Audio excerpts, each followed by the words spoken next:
চাকরি দেবার নাম করে কয়েক লক্ষ টাকা প্রতারণা দায়ে আটক এক। ঘটনাটি মুর্শিদাবাদের বহরমপুর থানার অন্তর্গত নিয়াল্লিশপাড়া এলাকায়।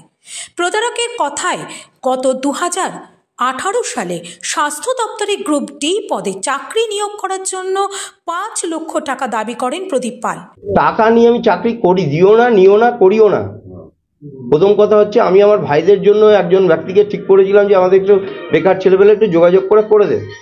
সেইভাবে যোগাযোগ হয়েছিল, সেই যোগাযোগের সঙ্গে এরাও যুক্ত হয়েছিল। সেখানে টাকা পয়সাটা লেনদেন হয়েছিল কলকাতাতে। সেই কলকাতাতে টাকা পয়সা লেনদেন হওয়ার পরে সেখানে অ্যাপয়েন্টমেন্ট দিয়েছিল। 3 মাস পরে জানতে পারি ওটা ফলস অ্যাপয়েন্টমেন্ট। ফলস অ্যাপয়েন্টমেন্টের পর সেই কাগজপত্রগুলো ওখানে সিজ হয় লালবাজার অ্যান্টি চিটিং দপ্তরে। ওখানে মানে মিস্টার কুন্তক বিশ্বাস ওনার সামনে গিয়ে টোটালটা ওরা সব ক্যান্ডিডেট গিয়ে তাদের কাগজপত্র সব সিজ করে নেয়, ওখানটায় জমা দেওয়া হয়। জমা দেওয়ার পর সেই কেসটা গত মাসে অ্যারেস্ট হওয়ার পরে গত মাসে কোর্টে ওঠে, তাকে ডাকা হয়। আপনার নামে তো টাকাটা তো আপনার হাতে দিয়েছিল। তো এই হচ্ছে গোটা বিষয়টা। টাকাটা তো ওইখানে সবাই মিলে দিয়েছিল, আমিও দিয়েছিলাম টাকা ওখানে কাজের জন্য। আপনি তো টাকাটা বাথরুমে নিয়েছিলেন, তাই অভিযোগ আসছে। বাথরুমে কালো ব্যাগে করে নিয়েছিলেন। ওইখানে ওরা টাকাটা দিয়েছিল, টাকাটা আমিও নিজের টাকাটাও তাদেরকে দিয়েছিলাম ওইখানে কাজটা কমপ্লিট করার জন্য। কিন্তু শ্যামবাজারে স্বাস্থ্য দপ্তর কোথায়? শ্যামবাজারে দেশবন্ধু পার্কের কথা বলছি আমি, স্বাস্থ্য দপ্তরের কথা বলিনি। দেশবন্ধু পার্কের মধ্যে এই টাকা পয়সাগুলো সবগুলো পার্টির হাতে তুলে দেওয়া হয়েছে। না, স্বাস্থ্য দপ্তরের মধ্যে ইনভলভ নেই। বাথরুমের ভেতরে টাকাটা নিয়েছে। বাথরুম মানে দেশবন্ধু পার্কের ওইখানটায়, ঠিক আছে। দেশবন্ধু পার্কের মধ্যে গেছিল 4-5 জন, তার সঙ্গে আমি গেছিলাম আমার ভাইদের জন্য। এবং এরা আমার সবকটাই আত্মীয়, আমার নিজের শালা, এগুলো ভাইয়ের শালা, এদের জন্যই গেছিলাম। টাকাটা নিয়েছিলেন কেন? টাকাটা আমি নেইনি। দিয়েছিল কেন? কাজের জন্য বলেছিল যে গ্রুপ ডি কাজটা করে দেবে, সেই জন্য টাকা পয়সাগুলো দেওয়া হয়েছে। আপনি কি কোনো লিঙ্কম্যানের কাজ করেন? আমি কোনো লিঙ্কম্যানের কাজ করি না। নিয়েছেন আবার বলছেন কেন টাকাটা নিয়েছি? টাকা তো আপনাকেই তো দিয়েছে। আবার টাকাটা ওখানটায় লেনদেন হয়েছে। লেনদেনটা তো হয়েছে। হ্যাঁ, ওখানে লেনদেন হয়েছে সববার টাকাটাই ওখানে হাতে তুলে দেওয়া হয়েছে।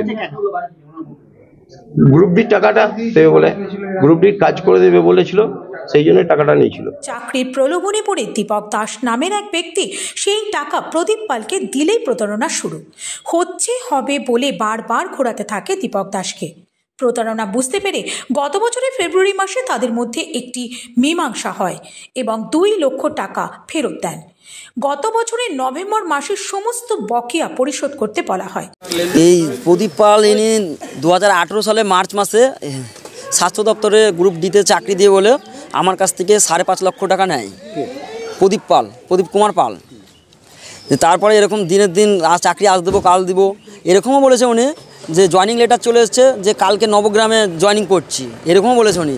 কিন্তু এগুলো কিছুই হয়নি। তারপরে টাকার জন্য বলি, বারবার বাড়িতে যাই, আমি যাই, আমার আমার মা যায়, এরকম ঠিক আছে, ওয়াইফ যায়, কিন্তু আমরা যাই, কিন্তু টাকা কিছুই দেয় না। বলে এই টাকা আসছে, আস্তে আস্তে চুরি হয়ে গেছে ট্রেনে, এরকম বলে।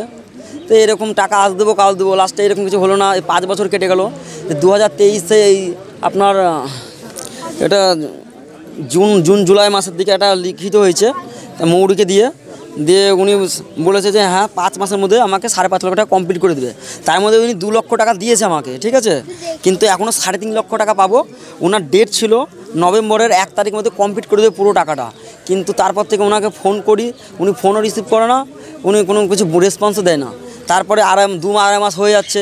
তারপরে আমরা ক্লাবের ছেলে পেলে সময় যে ওনার কাছকে রাস্তা থেকে ওকে নিয়ে এসে ক্লাবে রেখেছিলাম, তারপরে থানায় খবর দিই। সময়সীমা পেরিয়ে গেলেও বাকি টাকা অনাদায়ে আজ দীপক দাস ওই প্রতারক প্রদীপ পালকে একটি বাড়িতে আটকে রেখে পুলিশকে খবর দিলে বহরমপুর থানার পুলিশ প্রদীপ পালকে আটক করে। এই ধরনের প্রতারণা আর কোথায় কোথায় করেছে তার তদন্ত শুরু করেছে বহরমপুর থানার police. Bureau report, ITV network.